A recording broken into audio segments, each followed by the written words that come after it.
guys, welcome back to the Dig or Die YouTube channel. My name's Hayden. Today we are starting a new silt pond. So we're pretty much just draining the water out today. I won't have much footage of today. There's a skimmer on it and it's draining. We just got to get these check dams or 4-bay dams.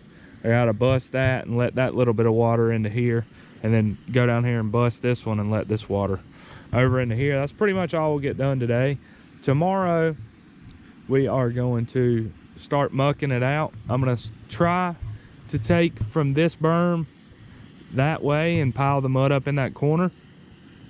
We'll be able to dig a borrow pit over there along the tree line and bury this mud, and we'll take the dirt and just spread it out up the hill. And from this dam over here, I'm going to throw it back this way. We'll dig a borrow pit along in here, along the silt fence, take all this dirt, throw it up here, soften this slope up. It is definitely steeper than a 3-to-1. And then after that, we will get the pond staked.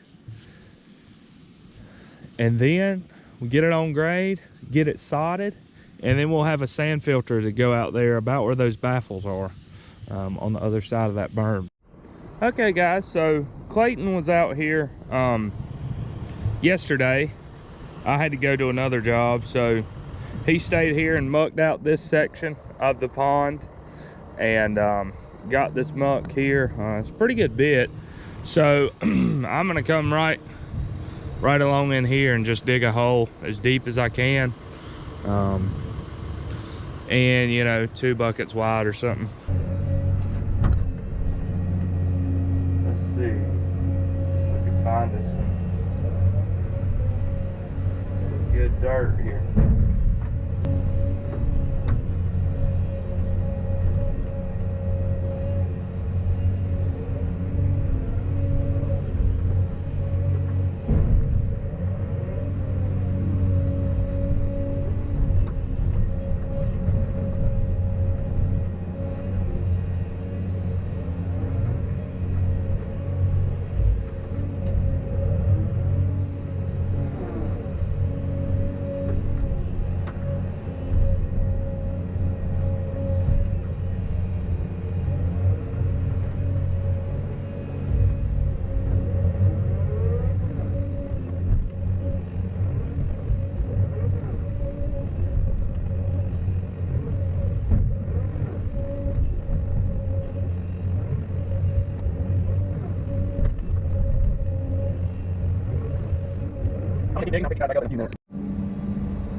Okay, so I've got a decent little hole here now. I honestly would keep digging, but I just want to talk a minute about. So we're sitting on a slope here, and the mud that we're going to put back in the hole is almost water. It's been sitting underwater. So the further I come back this way, I do get more volume, but really I can only fill my mud up. I hope you can tell. So we're sitting on a slope. This is the bottom side of the slope, obviously. The further I come back, the mud's like water. So once it gets to this point, it starts running out. It's not like I can fill this and then keep filling this in like you could with dirt that'll hold.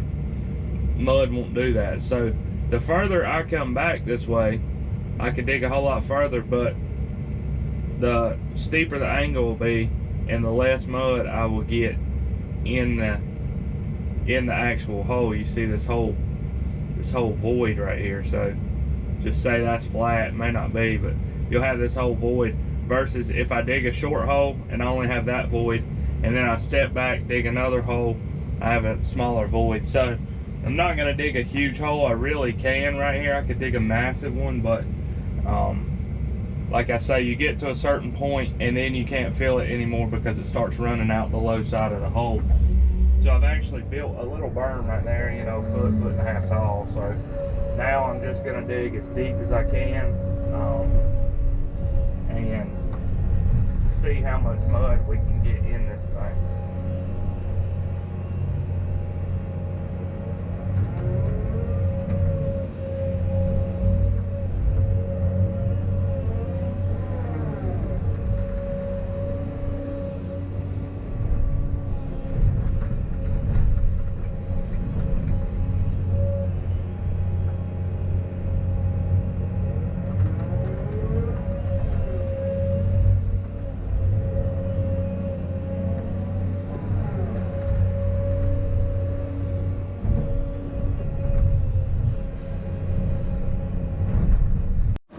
I also wanted to give you a view looking down in this hole after I've put 8 or 10 buckets in here. It said from this dirt level, which is a little bit higher than original grade, it's almost 18 feet to the bottom. So you can see I've only put 10 to 12 buckets in here, and it's coming up pretty decent amount. So I'm gonna set you guys up right here, and y'all can just watch me shuttle mud, throw mud back and forth. So now we move on to the mud. I don't know, I can't quite reach it. I don't know if it's worth tracking back and forth, or I think I might just dig a small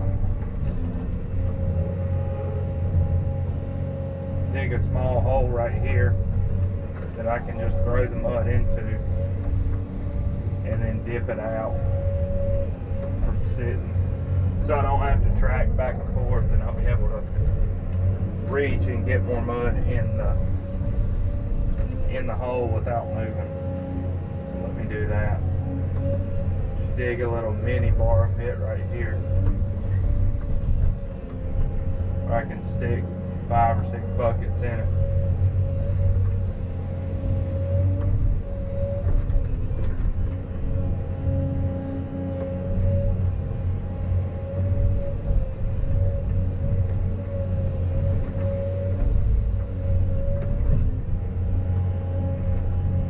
And I'll fill this back in with dirt afterwards. This is just so I can transfer it.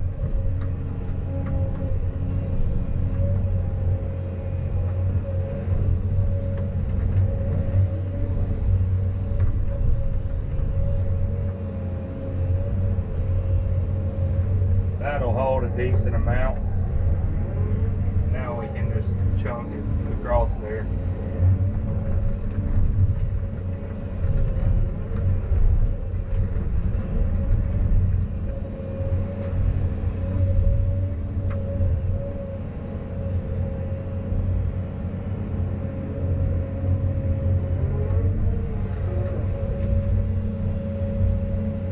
I know this may sound dumb, but it's, you know, I'm only moving it 12 or 15 feet the next time, but this is way faster than trying to carry it bucket by bucket, track it back and forth. The bad thing about this mud is you can't really scoop it with a loader. You know, if it was dry dirt, you could scoop it up and it would be fine to carry it and carry twice as much every bucket, but it's so runny you can't do that.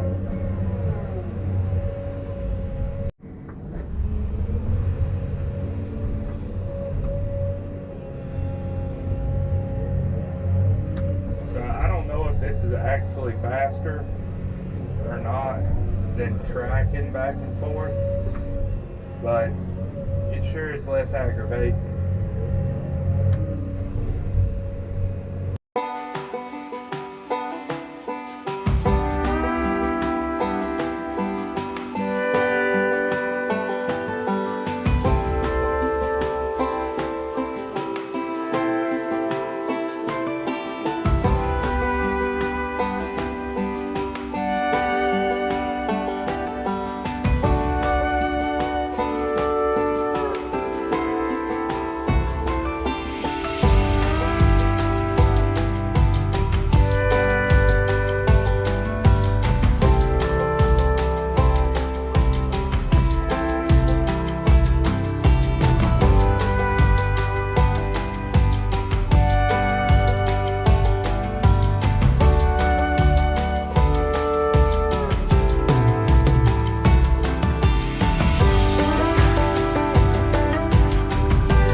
So we've got the hole pretty much filled up here.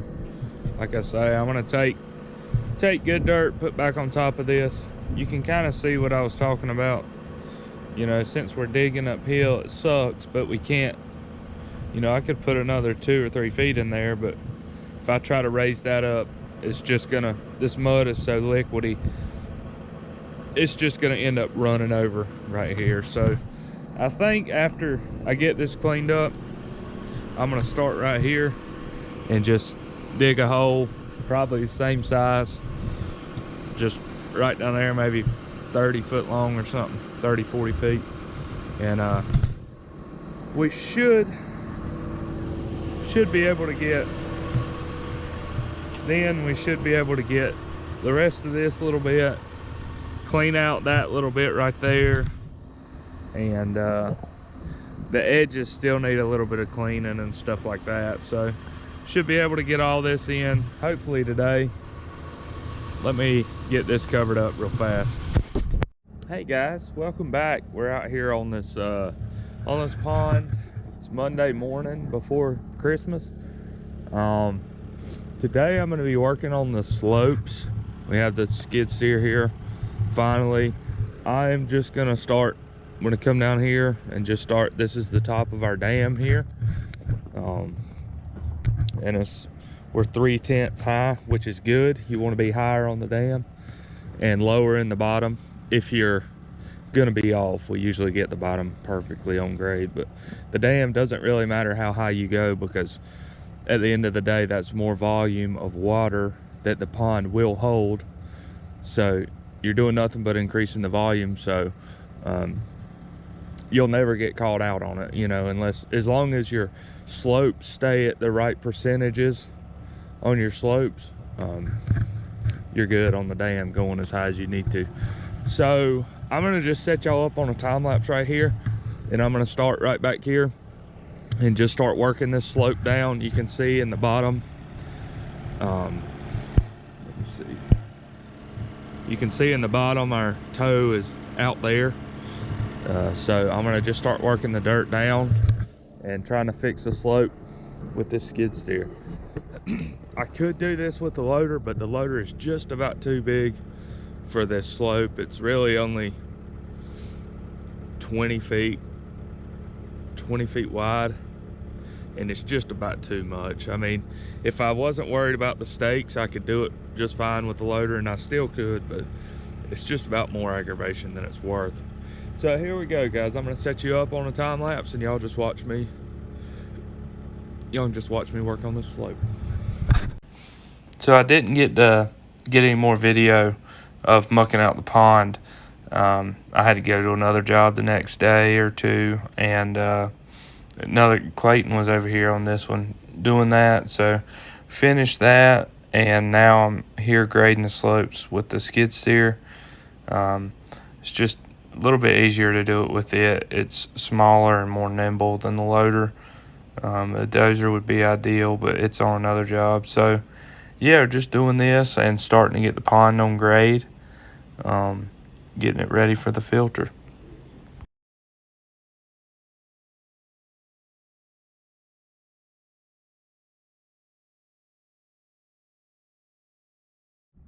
So I got this slope graded here. I didn't shoot it with the laser, but I'm going to. Just trying to get these on grade now. Down there at that end, I got to move some dirt to build that slope up past those stakes. I'm gonna just do that with a loader because it'll be a whole lot faster. So now we're moving to this side, and I'm gonna start. I think I'm gonna start over there and work my way around this corner. Start right over there somewhere and just work my way around, work the stuff down to the bottom, and kind of work it in.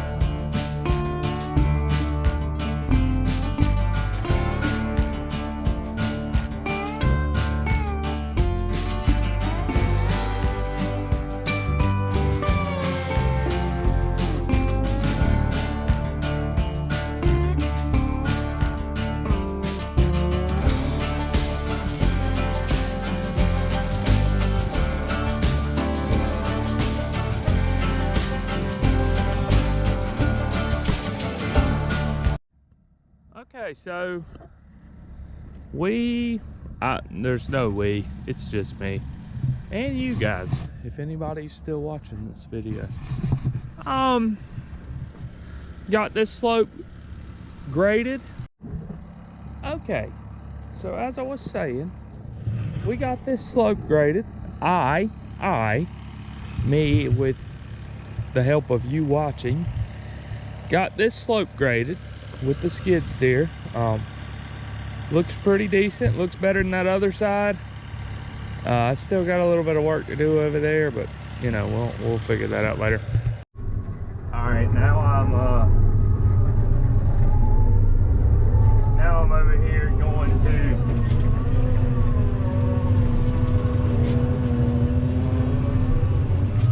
I'm going to see if I can grade this slope.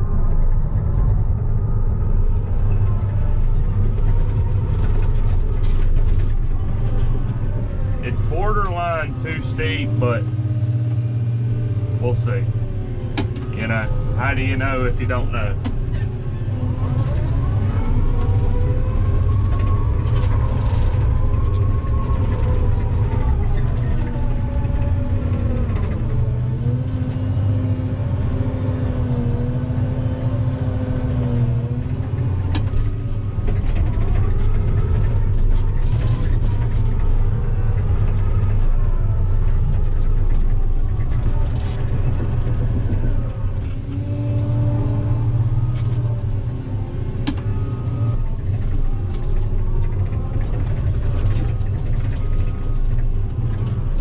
See if we can get this thing graded.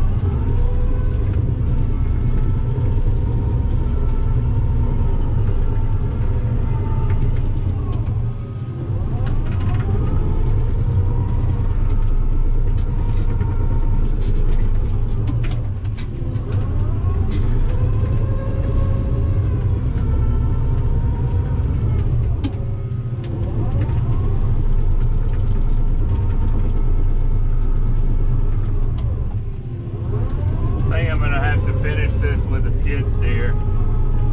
It's too soft. There's mud underneath this dirt I just put down, and it's just, this loader's heavy. It's just smashing the dirt down into the mud.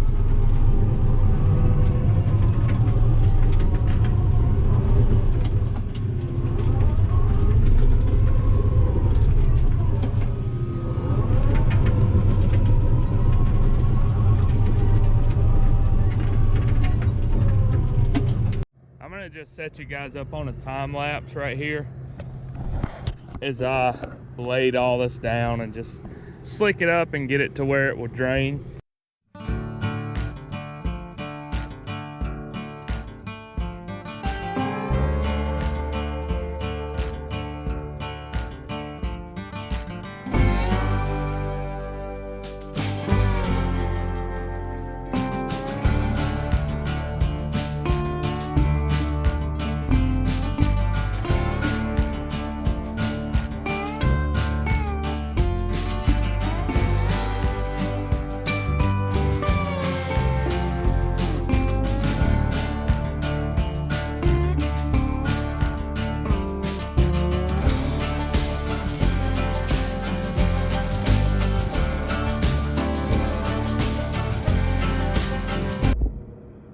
Okay guys, so it's Christmas Eve morning here. I ran out of time yesterday to finish, so I had to clean up a little bit of this riprap and track this slope in and knock that pile down, and we are done. We're off the rest of this week, and we're off until next Wednesday. So it's supposed to rain. I wanted to make sure everything was slicked up as good as possible. So yeah, that's it. And we'll see you back here in 2025. Hey guys, so I'm sitting here in the kitchen as I'm editing this video, and just wanted to read a couple quick verses. It's Acts chapter 5 verses 38 and 39. Quick context: the apostles were arrested for preaching. An angel of the Lord led them out of prison and told them to go back to the synagogue and preach, and they did, and have been taken into custody again. The Pharisees are trying to figure out what to do with them, to kill them or what, for disobeying what they've told them to do. And one Pharisee in particular comes up and says these few words. Verse 34, but a Pharisee in the council named Gamaliel, a teacher of the law held in honor by all the people, stood up and gave orders to put the men outside for a little while. And he said to them, Men of Israel, take care what you are about to do with these men. For before these days,